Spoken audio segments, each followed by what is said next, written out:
Olá, tudo bem? Nós estamos iniciando mais um programa Diálogos do Centro Universitário Farias Brito, nosso podcast semanal.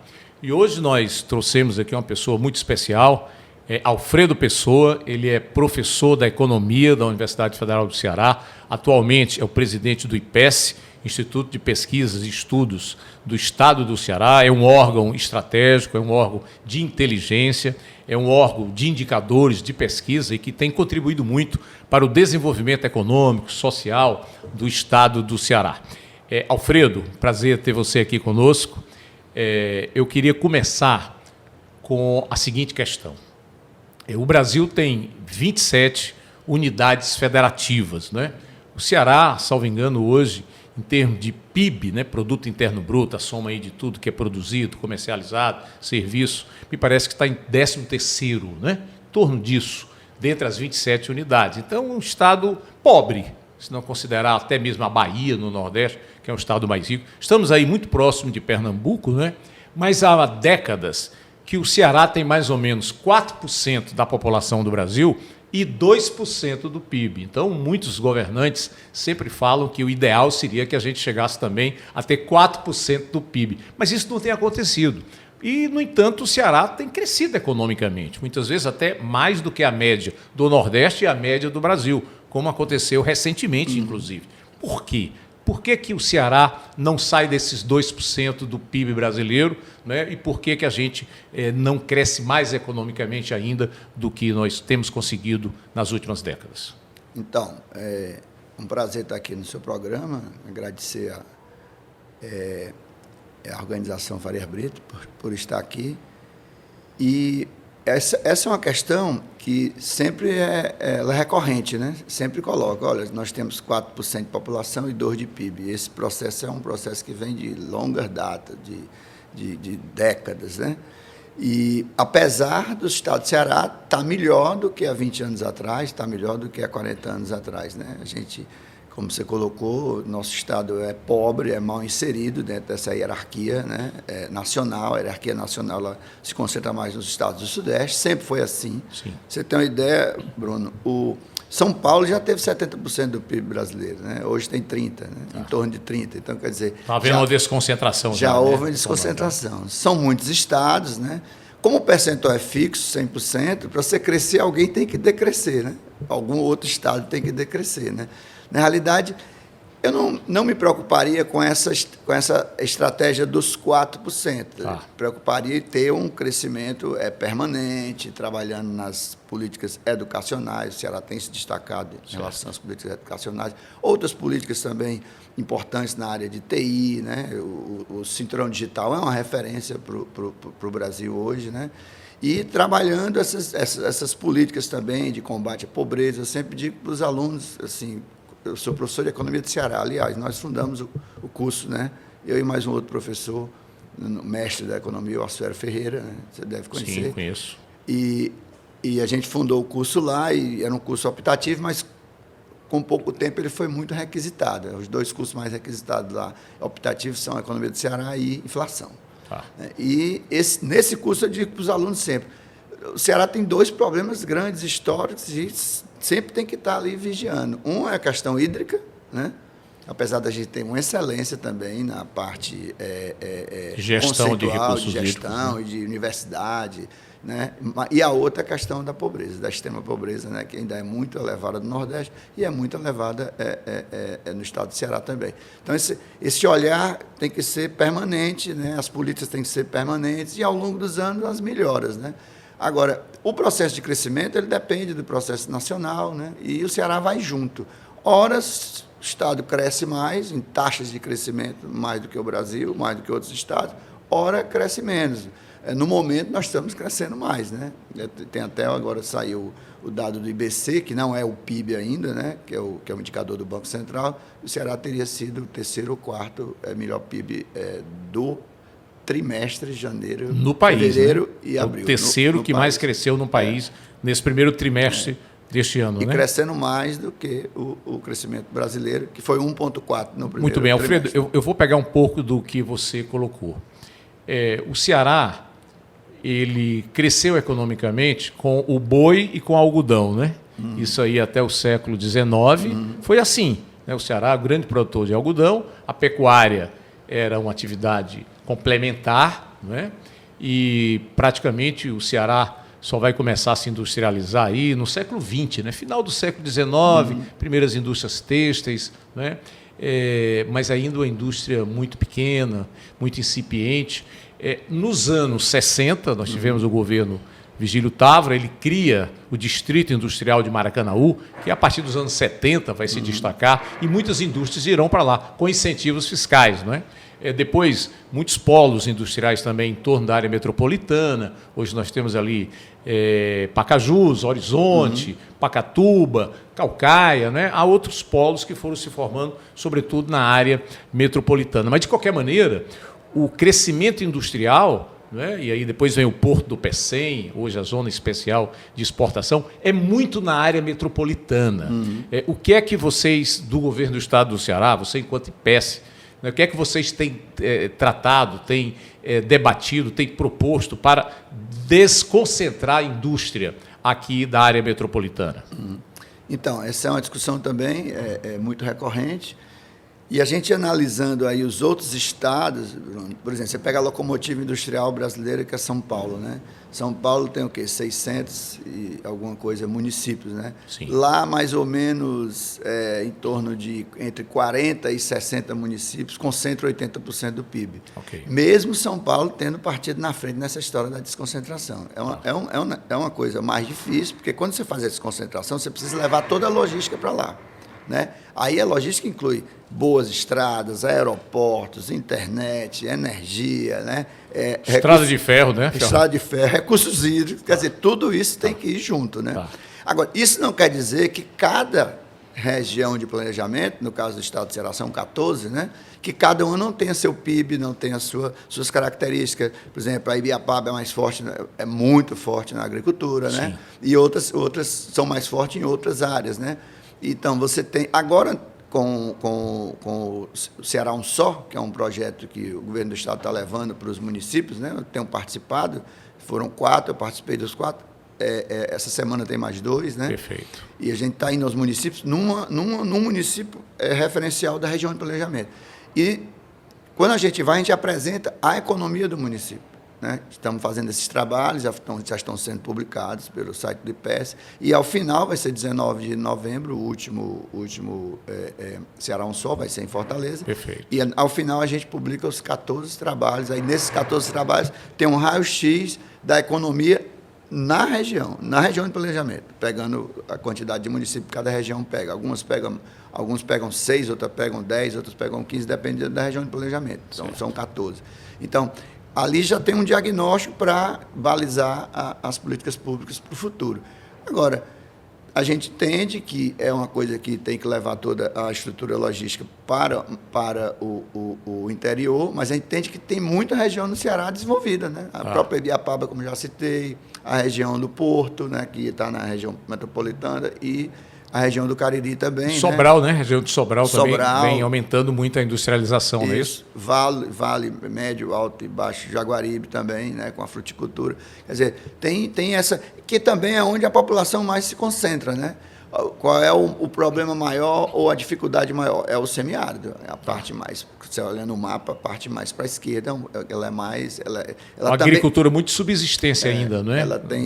A gente tem dificuldade por conta da questão de clima, por conta de questão também de infraestrutura, mas nada é impossível que outros países, outras regiões da Itália, de Israel, conseguiram, mesmo com o clima desfavorável, desenvolver essas regiões também. Muito bem. Alfredo, antigamente se falava muito de crescimento de PIB, de renda per capita, eram os grandes indicadores, né? Hoje já se trabalha com outros indicadores que, de certa forma, fazem um diagnóstico melhor da qualidade de vida da população, né? O IDH, né? O Índice de Desenvolvimento Humano, que mede aí a educação, saúde, a própria renda per capita. Se trabalha com outros indicadores. Inclusive, vocês no IPES têm criado indicadores também muito interessantes, né? Eu queria que você falasse sobre esses indicadores. Como é que você hoje vê o Ceará com esses indicadores que vocês criaram justamente para mostrar não só a economia em si, mas a melhoria da vida de uma maneira geral das pessoas. Então, esses indicadores que você citou, PIB, PIB per capita e IDH, são indicadores internacionais, né? Todos ligados à ONU, né? Que a ONU toma como referência. Inclusive, tem uma discussão hoje grande sobre um novo PIB, né? É uma discussão ainda incipiente, ela está na França, está no Brasil, está nos Estados Unidos, né? Alguns pesquisadores estão trabalhando isso, que eles trabalham com a seguinte perspectiva. Olha, se um cargueiro cai petróleo por um acidente no Golfo Pérsico, aí você vai gastar bilhões para limpar o mar, isso conta para o PIB. Mas a filantropia não conta, por exemplo, né? Porque tem toda essa... E também é importante, né? Sim. Você gastar mais com higiene dentária ou com tratamentos dentários conta para o PIB, mas você acostumar a criança na escola a escovar o dente toda hora que faz uma refeição, não conta para o PIB. Então, tem todo esse processo aí que eles estão discutindo. Quanto aos nossos indicadores internos, a gente viu a necessidade de fazer isso, outros institutos fazem, né? No Brasil, outros estados fazem, e é muito para você fazer um comparativo entre os municípios, né? Não é nem entre um estado ou outro, né? O ranking nacional nem regional, é entre os municípios, que é importante para balizar a política pública do prefeito, da prefeita, né? Que está lá na gestão. Então, nós temos o índice comparativo de gestão, né? Municipal, que é um que é até publicado pela Fundação Demócrito Rocha. O Anuário do Ceará, né, anuário, mostra exato. O ranking dos municípios. Vocês criaram esse índice, né?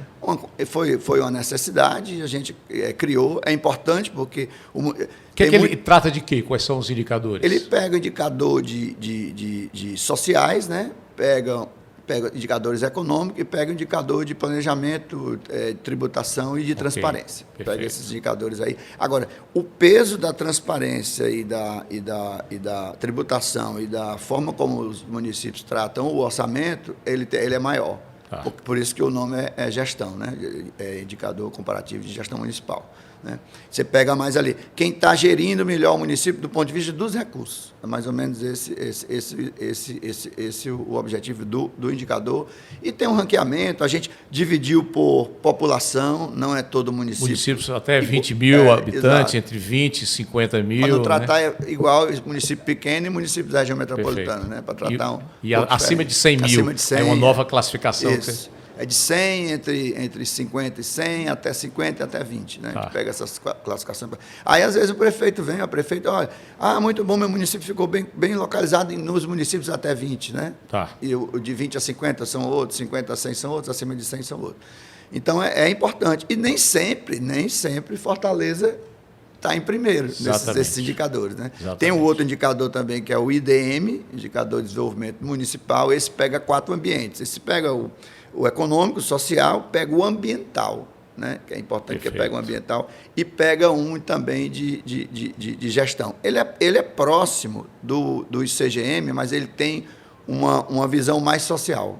Né? Ele tem uma visão mais social. O ICGM tem uma visão mais de gestão dos recursos, e esse tem uma visão mais social. Aí pega a educação e saúde, pega também o meio ambiente, porque são os indicadores que a gente lembra que se baliza, inclusive, aquela parte do ICMS que é distribuída para o município, que é variável.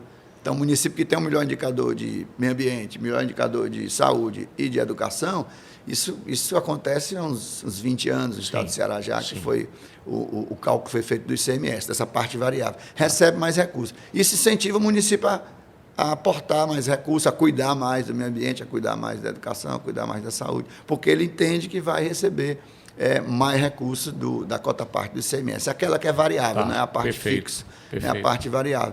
Então, esse indicador em desenvolvimento humano, desenvolvimento municipal, trabalha também essa questão. Nós atualizamos agora até 2022 e a intenção é até no próximo ano atualizar até 2025. Muito bem.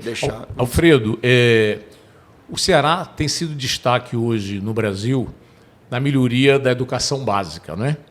Alguns que até afirmam que hoje o Ceará tem a melhor escola pública do Brasil. Claro que ainda não é a escola pública que nós sonhamos, né? A gente tem que comparar com o mundo, né? A gente tem que avançar muito ainda em termos mundiais, né? Com as melhores educações do mundo. Mas, de qualquer maneira, se a gente for comparar com o Brasil, o Ceará avançou consideravelmente. Hoje o Ceará tem um grande modelo que inclusive o governo federal acompanha, né? Veio beber aqui dessas mudanças que nós fizemos no Ceará. A mesma coisa aconteceu, você já tratou no início, da gestão de recursos hídricos. Né? Muitos estados vêm conhecer né, a nossa forma de fazer a gestão de recursos hídricos, e no estado do semiárido não tem faltado água de uma maneira geral. Né?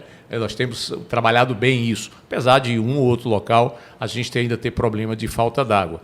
Mas algo que me chamou a atenção, Alfredo, nas últimas semanas, foi uma fala do governador Eumano de Freitas, onde ele anunciou que houve uma diminuição considerável, salvo engano, mais de 600 mil pessoas saíram da pobreza e da extrema pobreza no Ceará. Eu queria que você tocasse nisso. Como é que o IPES tem trabalhado esses números? É isso mesmo? Tem diminuído a miséria no Ceará? A renda tem melhor distribuição nos últimos anos no nosso estado? É assim? Só antes de falar isso, Bruno, eu agora no Ceará eu visitei as escolas, né? Canidé, a gente foi para Aracati, foi para Russas, foi para Baturité. Então, esses eventos ocorrem em escola estadual. As escolas são de boa qualidade, bons auditórios, né? Salas boas. Espaço físico é comparável às melhores escolas particulares do Ceará. Isso, né? E também quadra coberta para a prática de esporte, né? São escolas, bibliotecas, né, todas com ar-condicionado, bem laboratórios, equipadas, né? Laboratórios, a biblioteca com com o andar de cima para você, a parte de baixo você pesquisar e a parte de cima você sentar na mesa, estudar. Então, tem dado as condições de infraestrutura boas também, né? Porque isso depende também da qualidade do ensino, que aí depende tudo de formação de professores e de pedagogos. O salário tem melhorado dos professores, tem um bom plano de cargos hoje na rede pública, tudo né? Isso contribui, né? Não é só o método, né? Tudo contribui. Mas eu quero dar meu testemunho aqui das escolas, né? Que são boas, são de boa qualidade, as que eu visitei pelo menos são. Com relação à história da extrema pobreza, né? A extrema pobreza no Ceará, ela tem diminuído, né? Ela tem diminuído. O governador anunciou esse número, né? Um número para a gente comemorar. 624 mil pessoas saíram ou da pobreza ou da extrema pobreza. Isso de 23 para 24. É um número, é uma quantidade de pessoas grande, né? E se você for pegar também nos últimos 13 anos, de 2012 para cá, reduziu bastante também a pessoa em extrema pobreza e em pobreza. Isso se refletiu também no outro documento, no outro anúncio que foi feito hoje, que já está publicado pelo IPES, depois que o governador anunciou, o IPES publicou, sobre a extrema pobreza infantil. Né? Então, isso tudo tem uma relação com os programas sociais do governo federal, que alguns até o governo federal se inspirou no governo do estado do Ceará, como, por exemplo, dar recurso para criança até 6 anos. Né? Isso já era o cartão Mais Infância, né? Que era feito aqui desde 2000. Aquele cartão de R$100, né? R$100 para cada criança com menos até 6 anos. Cada família que tem uma criança de 0 a 6. Né? Então, isso foi importante. Isso foi inserido dentro do Bolsa Família. Né? Então, quer dizer, alguns exemplos foram tomados. Né? Eu vi que São Paulo... O Vale Gás, né? O Vale Gás é outro importante. Vale Gás. São Paulo lançou um programa muito semelhante com o Ceará Sem Fome. Né? E nós apresentamos esse programa do Ceará Sem Fome para aquele pacto do Estado Sem Fome de São Paulo, que é dirigido pela família Diniz, né? Sim. Do grupo Abílio Diniz. Exato. Nós apresentamos e foi inspirado nessa apresentação. O próprio programa de São Paulo que lançou semana atrasada. O Estado do Ceará tem feito as políticas complementares, né? Complementares ao Bolsa Família. É lógico que o Bolsa Família é o grande responsável por essa redução, mas também tem a contribuição do Estado do Ceará nessas políticas, né? Por exemplo, o cartão Mais Infância, o cartão Ceará Sem Fome. Né? O cartão Ceará Sem Fome é R$300 mensais para aquelas famílias, me parece que 53 mil famílias, né? Isso. No Ceará, mais pobres, elas recebem R$300 para não passar fome, né? O de São Paulo, que é um estado mais rico, é 150. Né? Só para você ter ideia.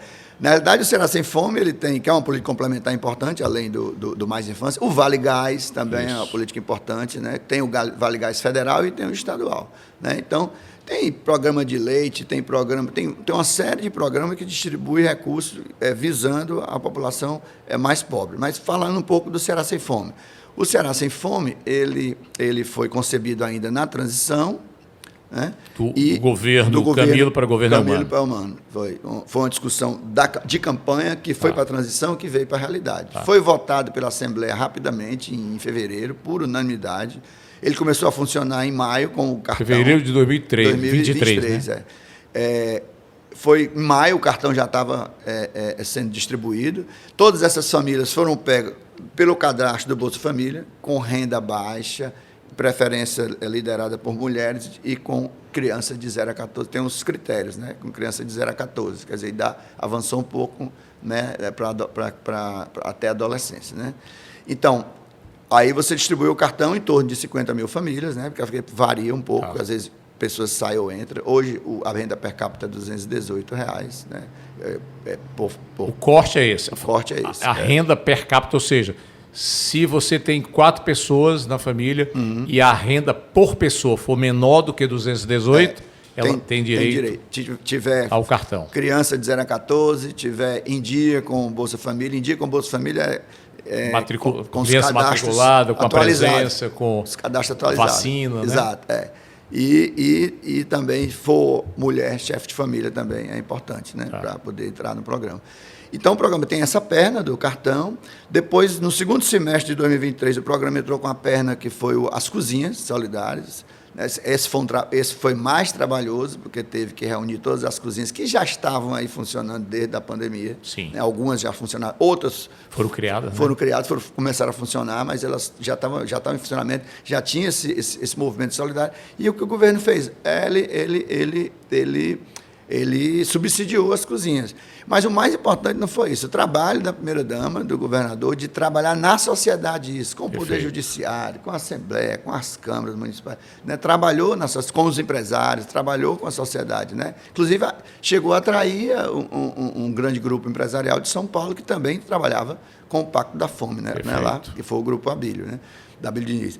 Então, aí, essa outra perna é uma perna... São 1.300 cozinhas solidárias, né, espalhadas aí em todo o Ceará. Isso. Parece que cada um faz em torno de 100 quentinhas, né? Não, 100 quentinhas. 100 quentinhas dia, né? Todo dia elas produzem 100 quentinhas, 1.300. Portanto, nós vamos ter aí 130 mil né? pessoas alimentadas dentro desse programa. E o engraçado que a gente percebe, o interessante, né? É que o cearense é tão humorista que tudo é engraçado, é interessante. É que essas pessoas que estão na fila para a quentinha, elas não são do cartão. Tá. Né? Porque podia dar esse. Mas a gente já fez esse levantamento, a gente também, o IPES fez a acurácia, do caso de Fortaleza, a acurácia da distância. Hoje, 60% das pessoas que vão se alimentar nas quentinhas em Fortaleza estão a menos de 200 metros, entre 100 e 150 metros do local de alimentação. Se faz a 60%. alimentação, e 90% está a menos de 500 metros. Tá. Então, quer dizer, as cozinhas estão bem localizadas, né? Para as pessoas que precisam, né? Que a gente fez essa pesquisa perguntando onde a pessoa morava, se ela morava perto ou estava perto do local onde a cozinha é servida, né? Tem a outra perna, que é a arrecadação de alimentos, né? Foi feito um depósito lá nos bombeiros lá do Zé Valto, né? Também visitamos lá, o IPES visitou lá, um depósito enorme, né? Foi feita uma reforma e tem lá os alimentos. E as entidades credenciadas do estado todo que trabalham com alimento, que trabalham com pessoas que estão em necessidade, em fome, né? Que eles chamam de insegurança alimentar grave, essas entidades se credenciam e recebem as cestas. Uma coisa que eu achei interessante é que o Ceará Sem Fome, além de alimentar com as cozinhas solidárias, com o cartão Ceará Sem Fome, também tem gerado aí cursos, né, capacitação para essa população. Isso é muito interessante. Você dá o peixe e ensina a pescar. É assim? Isso. É a porta de saída, né? É a porta de saída. Porque tem a entrada e tem que ter a saída. Na realidade, tem outra questão importante, que eu falei em segurança alimentar, é que hoje a sociedade, né, por conta dos multiprocessados, né? Às vezes sai da fome para a obesidade. A obesidade. Né? Então, mal alimentado, se torna obesa com comidas de péssima qualidade. Ultraprocessado. Né? Então tem essa preocupação de conversar com o pessoal das cozinhas, né? Você tem ideia, são 550 gramas em cada quentinha. Tá. Né? Tá. Assim, eu que como pouco, daria para comer 2 vezes. Eu, né? Falando de mim, né? 500 gramas é um pratinho razoável. 550. 550. Então, tem essa preocupação de conversar com as cozinheiras, conversar com as entidades para alimentos saudáveis, né? E conversar também com as pessoas do cartão para elas comprarem alimentos saudáveis. Você tem uma ideia, o cartão ele não tem determinados produtos que ele não pode comprar. Se chegar com o cartão Será Sem Fome no supermercado, pediu uma bebida alcoólica, não vai estar lá proibido. O cartão não vai passar esse produto, tem que escolher outro, né? Não pode. É prioritariamente entregue à mulher, não é isso? À mulher. A maioria quem recebe são mulheres. Tá? Em torno de 90% quem recebe são mulheres. Né? As mulheres perderam os homens, mas elas sabem administrar melhor o dinheiro que a gente. Ô, Alfredo, me chamou a atenção um indicador, uma pesquisa que eu vi agora recentemente. Eu queria que você pudesse nos explicar. O nosso prefeito, Evandro Leitão, durante a campanha, e já com 5 meses aí de governo, tem colocado como prioritária a questão da distribuição de renda, da diminuição das desigualdades. Fortaleza é uma cidade extremamente desigual. Né? Também um indicador que eu vi, que eu achei interessante, é que das 27 capitais, Fortaleza é a 3ª pior em número de pobres, de muito pobres. 36% da população está abaixo da linha da pobreza. Então, inclusive, é um número aviltante, né? Você tem uma concentração de riqueza imensa. E vi agora, recentemente, que pessoas das classes A e B diminuíram percentualmente em Fortaleza. Não é? Você, como pesquisador, como o órgão de inteligência do Estado, como é que você entende isso? Quer dizer, Fortaleza continua extremamente com a renda desigual, concentrada, mas até esses setores de alta renda, né, estão diminuindo percentualmente. Como é que é isso? Na realidade, os grandes centros urbanos eles têm uma migração muito forte. Né? Todo centro urbano, estamos falando aqui de São Paulo, de Rio, qualquer estado tem, as migrações são fortes. A pessoa, a migração ela é uma violência. Né? Ah. Se sair do local onde nasceu, onde viveu, a pessoa não migra por alguma brincadeira, você migra por uma necessidade forte, né? E às vezes é uma família que, olha, aqui é melhor, aqui tem emprego, aqui tem isso, tem mais lazer, tem mais entretenimento, tem isso, tem aquilo, saúde, né? Por isso é importante descentralizar, como o governador está fazendo, os hospitais nas outras regiões para ter saúde, inclusive tratamento do câncer, né? Sim. É importante porque a pessoa migra muitas vezes por uma doença, migra muitas vezes por um emprego, migra por um entretenimento. E são os jovens, né? Quando você vai olhar a agricultura, quem está na agricultura do Ceará hoje? O agricultor ele tem entre 30 e 40 anos. Tá. Os jovens não estão mais na agricultura. Não estão. Não, eles vieram para os Até grandes... porque as universidades foram para o interior, né? E também, os institutos federais, né? Eles ou estão estudando nessas universidades que estão no interior, ou eles migraram para também estudar ou para trabalhar. Eles não estão na agricultura, na realidade não estão. Né? Você tem essa característica. Então, esses grandes centros urbanos, eles acabam sendo foco dessa desigualdade. Porque as pessoas vêm para, né, fica aqueles bolsões de pobreza, ou bolsões que você chama a sociedade que está mais marginalizada, está sem emprego, ou no subemprego, né? Ela está ali à margem, né? À margem de uma dinâmica econômica que uma cidade como Fortaleza possui. Então, isso acontece em todas as grandes cidades e também a nova pesquisa que foi divulgada, há um fenômeno também de saída de alguns setores mais abastados para a área metropolitana, né? Para esses condomínios, né, de luxo. A gente tem aí 2 saídas litorâneas com boas estradas, né, estradas de pista dupla, estradas de padrão internacional. Perfeito. Né? Pode verificar em todo canto de padrão internacional. Então, como você tem essa facilidade, as pessoas podem morar num município vizinho ou no outro, né? Querem, né? Porque em Fortaleza fica mais difícil ter casa e lá fica mais fácil, as pessoas acabam saindo. Né? Esse fenômeno está acontecendo, né? muito para condomínio no Eusébio, quer dizer, considera-se classe A, normalmente quem ganha acima de R$ 25 mil mês, né? E classe B acima de 8 mil.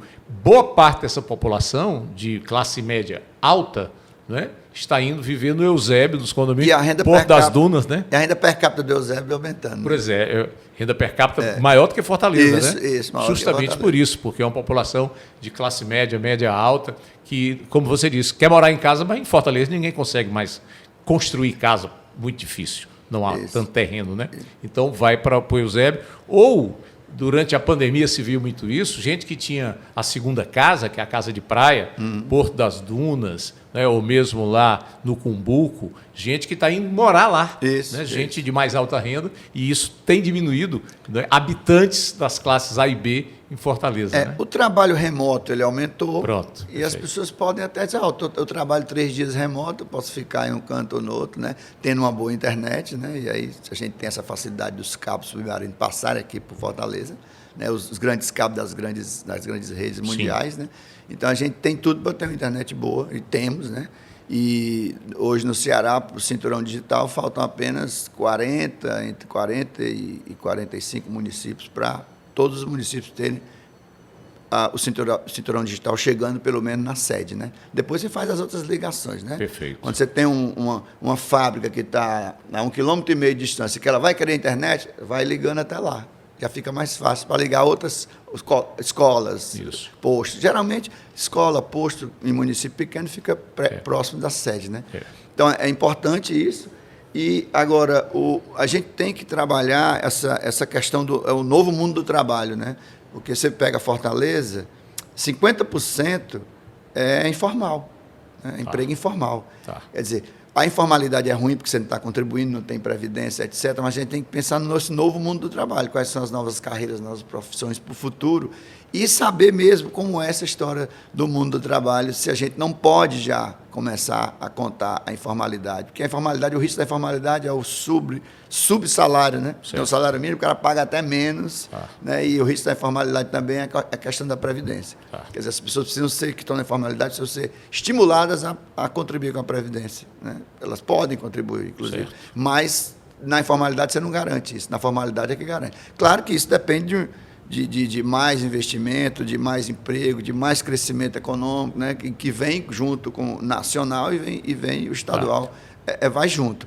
E só para citar um ponto aí que eu esqueci, sobre a qualificação do Ceará Sem Fome, né? Já foram feitas 10 mil qualificações de pessoas e tem uma meta aí ousada de chegar até o final de 26 em 30 mil. Né? É uma meta ousada, mas é possível. Né? E, inclusive, foi feito, a primeira-dama do Brasil, a Janja da Silva, entregou, né, junto com a primeira-dama, alguns certificados de pessoas... São panificadoras, que fizeram, né? Panificadoras, exato. Ou seja, você é capacitado ou para ser um empregado ou para ser um empreendedor, né? Isso. Você tem essas duas.